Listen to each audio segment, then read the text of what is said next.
नमस्कार, जय हिंद दोस्तों। आज की इस वीडियो में हम डिस्कस करने वाले हैं राष्ट्रीय कैडेट कोर यानी कि नेशनल कैडेट कोर्प्स के प्रमाण पत्र सी सर्टिफिकेट सी के बारे में पूरी जानकारी इस वीडियो में हम आपको देंगे। अंत तक बने रहिए वीडियो के साथ में, और साथ में हम ये भी बताएंगे एनसीसी बी और सी सर्टिफिकेट के क्या क्या फ़ायदे होते हैं। चलिए वीडियो को शुरुआत करते हैं। सबसे पहले यहाँ पर आपको एक लोगो मिल जाता है जो कि एनसीसी का ऑफिशियल लोगो है। इसमें ऊपर की तरफ कर्व्ड राइटिंग में लिखा होता है नेशनल कैडेट कोर। ये प्रिंटेड होता है दोनों लैंग्वेज में, हिंदी और अंग्रेजी, जो कि भारत की मुख्य भाषाएं हैं। प्राथमिक भाषा को ऊपर और द्वितीय भाषा को नीचे स्थान दिया जाता है। साथ ही साथ लोगों के नीचे लिखा होता है एकता और अनुशासन, जो कि एनसीसी का मोटो है। इसके बाद में राइट साइड के कॉर्नर पर आपकी फ़ोटो चस्पा होती है। इस प्रकार से इसका ये फुल व्यू मैं आपको दिखाने वाला हूँ। इसके बाद में इसको जूम करके हम इसके सभी पहलुओं को बारीकी से देख लेते हैं। यहाँ पर आप फ़ोटो एक यूनिफॉर्म में ही लगाई जाती है। जो भी आपकी रैंक होती है उस रैंक को आपके कंधों पर या फिर जहाँ पर भी आप उसको धारण करते हैं, अलग अलग रैंक को अलग अलग प्रकार से धारण किया जाता है। उस तरीके से फुल ड्रेस में आपकी फ़ोटो होनी चाहिए, तभी इसमें वो मान्यता दी जाती है, वरना इसमें वो लगाई नहीं जाती है। जो आपकी बटालियन होती है वहाँ से आपको इंस्ट्रक्शन होते हैं कि आप यूनिफॉर्म में ही अपनी फ़ोटो को जमा करें।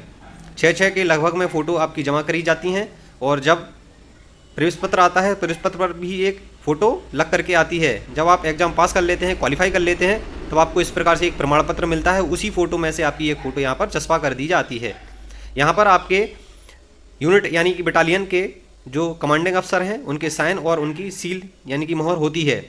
यहाँ पर आप अपना नाम और रैंक भी फ़ोटो के नीचे दे सकते हैं, लेकिन इसकी आवश्यकता नहीं होती है, ये मैंडेटरी नहीं होता है। साधारण फ़ोटो भी आप दे सकते हैं जिसमें आपकी यूनिफॉर्म कंपलसरी होती है और आपका सिर पर बैरेट यानी कि टोपी इसमें नहीं होनी चाहिए।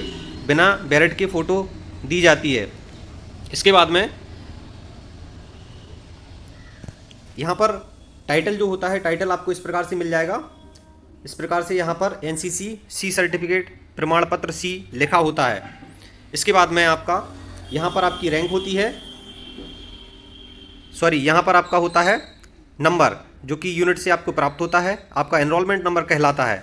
एनरोलमेंट नंबर में आपका स्पष्ट हो जाता है कि आप किस कैटेगरी के कैडेट हैं या फिर आपकी रैंक क्या है।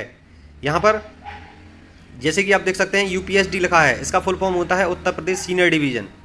ठीक है, अगर यहाँ पर यूपीजेडी लिखा होता तो इसका मतलब होता है Uttar Pradesh junior division.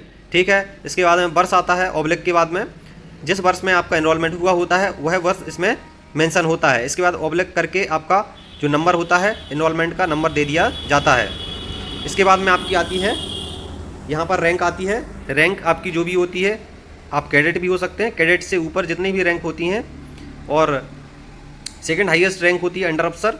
Under अफसर यहाँ पर हिंदी और अंग्रेजी दोनों में मेंशन होता है। मेरे केस में यहाँ पर हिंदी और अंग्रेजी दोनों में है, और हाथ से ये निर्मित है। हिंदी की जगह हिंदी और अंग्रेजी की जगह अंग्रेजी यहाँ पर लिखा हुआ है। हिंदी के फ़ॉन्ट को हाथ से लिखा गया है और अंग्रेजी के फ़ॉन्ट को टंकड़ द्वारा टाइप किया गया है। अभी वर्तमान में जो सर्टिफिकेट आ रहे हैं उसमें शायद आपका कंप्यूटराइज होता है पूरा, इसमें टंकड़ का कोई काम नहीं होता है।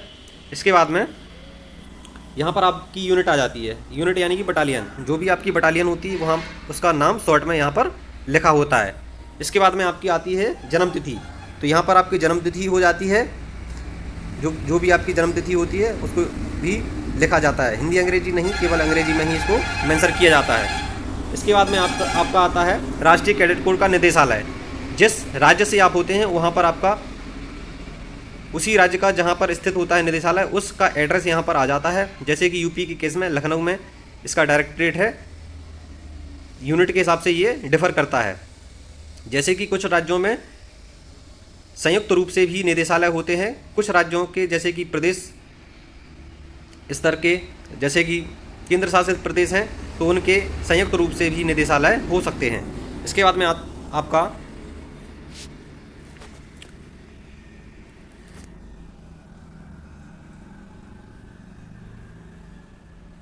इस प्रकार से लिखा रहता है, प्रमाणित किया जाता है कि ऊपर लिखित कैडेट ने रक्षा मंत्रालय, ये बहुत बड़ी बात होती है, रक्षा मंत्रालय भारत सरकार, ये चीज़ आपको हर जगह देखने को नहीं मिलती है। रक्षा मंत्रालय भारत सरकार एक बहुत ही डिग्निटी वाली बात होती है कि आपको रक्षा मंत्रालय मिनिस्ट्री ऑफ डिफेंस से गवर्नमेंट ऑफ इंडिया के द्वारा जो कि रन किया जाता है, आपको एक सर्टिफिकेट मिलता है। बहुत ही कड़ी मेहनत के बाद में ये प्रमाण पत्र आपको प्राप्त होता है। इसके बाद में के प्राधिकार के अधीन सन, यहाँ पर आपका सन मेंशन होता है किस सन में आपने ये परीक्षा पास की हुई है। मैं हुई परीक्षा सी श्रेणी, यहाँ पर आपकी ग्रेडिंग आ जाती है, अल्फ़ा बीटा गामा जो भी आपने रैंक इसमें प्राप्त की है उस हिसाब से आपकी यहाँ पर श्रेणी या फिर रैंक दे दी जाती है। यही चीज़ सेम आपको अंग्रेजी में भी मिलती है। चलिए इसको भी एक बार देख लेते हैं। This is to certified that the above mentioned cadet has passed the certificate C examination. अब यहाँ पर देखने वाली बात ये है कि यहाँ पर कैडेट लिखा हुआ है और ऊपर रैंक अलग है, तो जो भी एनसीसी ज्वाइन करता है सभी कैडेट ही होते हैं और उसको जो रैंक होती है वो बाद में प्राप्त होती है, तो इसमें किसी प्रकार की कन्फ्यूजन की बात नहीं है। Has passed the certificate C examination in, यहाँ पर आपकी ग्रेड आ जाती है, ऊपर हिंदी में है, यहाँ पर नीचे है अंग्रेजी में है। इसके बाद में ग्रेड हेल्ड इन, जो भी सन में आपने पास करी होती है, under the authority of ministry of defence. Again यहाँ पर इंग्लिश में आ जाता है ministry of defence, government of India. क्रम संख्या, अब कई सारे लोग पूछते हैं कि हमारे प्रमाण पत्र का क्रम संख्या क्या है। बहुत सारी कन्फ्यूजन क्रिएट करके रखी हुई है यूट्यूब पर, तो ये कन्फ्यूजन आप बिल्कुल दूर कर दीजिए। चाहे बी सर्टिफिकेट हो, ए सर्टिफिकेट हो, सी सर्टिफिकेट हो, ए से लेकर सी तक कोई भी सर्टिफिकेट हो, आपका जो क्रम संख्या होती है प्रत्येक प्रमाण पत्र पर आपकी एक क्रम संख्या होगी। चाहे वो आपका CATC का हो, चाहे आपका कोई भी NCC या फिर आपका आर्मी अटैचमेंट कैंप, कोई भी सर्टिफिकेट हो, उसमें क्रमांक अगर नहीं है तो उसको पूरी तरीके से वैलिड नहीं माना जा सकता है। ठीक है, तो इस प्रकार से आपका यहाँ पर क्रम हो जाता है, जो कि है आपका UPS/C CART/Army 2012/10258। तो ये आपका सर्टिफिकेट नंबर हो गया है। इसके बाद में आ जाता है स्थान। ये प्रमाण पत्र कहाँ से निर्गत किया गया है, वह स्थान आपका यहाँ पर आ जाता है। कभी किसी भी फॉर्म में यदि आपको पूछा जाता है कि प्रमाण पत्र जारी करने का स्थान क्या है, तो आप वहाँ पर लखनऊ भरेंगे। सभी के केस में अलग अलग हो सकता है, तो आप अपने प्रमाण पत्र को कृपया पहले अध्ययन कर लें, बाद में इसको भरें। इसके बाद में आ जाता है डेट, किस डेट में इस प्रमाण पत्र को निर्गत किया है। तो यहाँ पर मेरे केस में 31 मई 2012 को इसको निर्गत किया गया था, तो ये हो गया है आपका प्रमाण पत्र के निर्गमन की तिथि। इसके बाद में आपका आ जाता है इशू करने वाले प्राधिकारी के हस्ताक्षर एवं मोहर, किसने इसको इशू किया है। ये इसको लेकर के भी काफ़ी कन्फ्यूजन होता है। और जैसे कि उत्तर प्रदेश पुलिस के अभी फॉर्म निकले थे, उसमें मांगा गया था कि NCC B सर्टिफिकेट को इशू करने वाले प्राधिकारी का नाम पूछा गया था, तो कई सारे लोगों की मेरे पास कमेंट आई है और मेरे पास में व्हाट्सएप मैसेज भी आए हैं, तमाम तरीके से इंक्वायरी की गई है, कॉल भी आए थे। तो उसमें आप कन्फ्यूजन अपनी दूर कर दीजिए, किसी प्रकार से परेशान होने की आवश्यकता आपको नहीं है। मैं आपको इसमें क्लियर कर देता हूँ कि जो जारीकर्ता प्राधिकारी का आपको नाम भरना है वो आप इसमें भरेंगे। C सर्टिफिकेट के केस में आप भरेंगे, जहाँ पर C सर्टिफिकेट मांगा गया है मैंडेटरी, उसमें आप भरेंगे उपनिदेशक राष्ट्रीय कैडेट कोर। ज़्यादातर फॉर्म अंग्रेजी में होते हैं, इसलिए आप इसमें अंग्रेजी में भरेंगे। यहाँ पर आप देख लीजिए क्लियर से, deputy director general national cadet corpse, यहाँ पर आप भरेंगे deputy director general national cadet corpse. यहाँ पर आपको शॉर्ट में भी भर सकते हैं। डिप्टी के लिए आपको D कैपिटल में, स्मॉल में बाई, डॉट, डायरेक्टर आप पूरा भर दीजिए, जनरल आप पूरा भर दीजिए। इसके बाद में आप नेशनल कैडेट कोर्प्स की जगह पर आप NCC शॉर्ट में लिख सकते हैं। इसमें कहीं भी कोई भी गड़बड़ी होने वाली नहीं है। हिंदी में भी आप भरेंगे तो भी चलेगा, लेकिन अंग्रेजी ज़्यादा ऑथेंटिक होती है फॉर्म्स में और कैपिटल लेटर में भरा जाता है, तो आप ऐसा ही भर सकते हैं। कैपिटल में आप भरेंगे तो आप D और Y दोनों को कैपिटल करते हुए डॉट लगाएंगे, डॉट लगाना अनिवार्य है। इसके बाद में डायरेक्टर जनरल, फिर आप NCC भी लिख सकते हैं, नेशनल कैडेट कोर्प्स भी लिख सकते हैं, आपकी चॉइस के ऊपर है और जितना फॉर्म में जगह हो उस हिसाब से आप भरिए। इसके बाद में कन्फ्यूजन वाली बात ये होती है कि आप इसमें प्राधिकारी का पदनाम ना भरते हुए आप उसकी रैंक भर देते हैं, उसका नाम भर देते हैं, जो कि गलत बात है। A.K. राठी जैसे इसमें हैं, उनकी हिंदी और अंग्रेजी दोनों में मोहर संयुक्त रूप से है। यहाँ पर उनका नाम A.K. राठी है। अब उसकी जो प्राधिकारी की रैंक है वो है मेजर जनरल, लेकिन वह वर्तमान में किस पद पर आसीन है, तो वो उप महानिदेशक, दोबारा मैं बोलता हूँ, उप महानिदेशक के पद पर आसीन है, जो कि राष्ट्रीय कैडेट कोर्प के उप महानिदेशक और निदेशक अलग होते हैं, ठीक है। उप माने होता है डायरेक्टर, उप माने होता है डिप्टी, और महानिदेशक माने होता है डायरेक्टर जनरल, ठीक है। और राष्ट्रीय कैडेट कोर का आपको पता ही है, नेशनल कैडेट कोर्प्स इसको बोलते हैं, और शॉर्ट में हम इसको एनसीसी भी लिखते हैं।